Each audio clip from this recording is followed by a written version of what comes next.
Igitabo cy'umuhanuzi Hagayi, umutwe wa mbere. Igihe cyo kongera kubaka ingoro cyageze.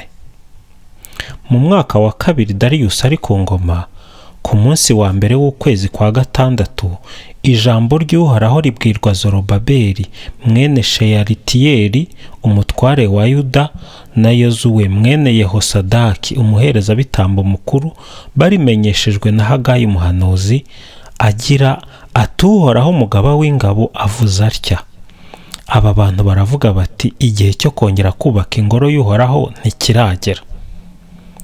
Nuko Uhoraho atuma Hagayi umuhanuzi ngo abasubize muri aya magambo: ese mwebwe murabona ari igihe cyo kwibera mu mazu yanyu ameze neza, kandi iriya ngoro y'Uhoraho yarabaye amatongo? Noneho rero Uhoraho umugaba w'ingabo avuze atya: nimuzirikane neza ibyababayeho. Mwabibye byinshi ariko musarura bike, murarya ariko ntimwijuta, muranywa ariko inyota ikaba yose, murambara ariko ntimushira imbeho. Koko uwakoze yarahembwe, ariko inyungu ayibika mu mufuka utobotse. Uhoraho umugaba w'ingabo avuze atya: nimuzirikane neza ibyababayeho. Ngaho nimuzamuke ku misozi, muzane ibiti, maze mwongere mwubake ingoro, kugira ngo mbone kuyishimiramo no kuyigaragarizamo ikuzo ryanjye. Uwo ni Uhoraho ubivuze. Mwari mwizeye kubona byinshi, ariko umusaruro uba muke. Mumaze no kuwugeza mu ngo zanyu, nawo uhushyeho uranyanyagira. Uwo ni Uhoraho umugaba w'ingabo ubivuze. Ibyo se byatewe n'iki? Byatewe n'uko ingoro yanjye yabaye amatongo, naho buri muntu muri mwe ashishikajwe no kwiyubakira inzu ye.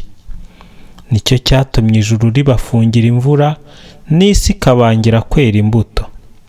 Nateje amapfa ku butaka no ku misozi, mu mirima y'ingano, ku mizabibu, ku biti by'imizeti no ku kimera cyose ku isi. Abantu barakakaye kimwe n'inyamaswa, n'ibyo mwakoze bipfa ubusa.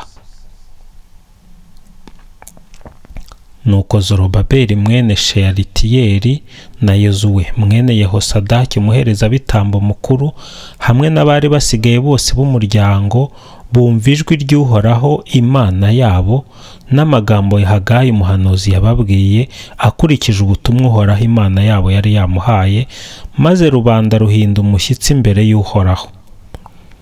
Ubwo Hagayi intumwa y'Uhoraho abwira rubanda uko Uhoraho yamutumye, agira ati: ndi kumwe namwe.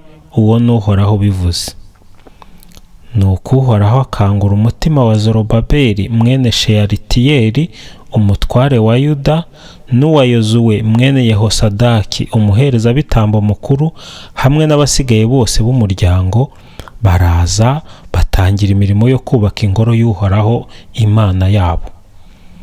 Ubwo hari ku munsi wa 24 w'ukwezi kwa 6.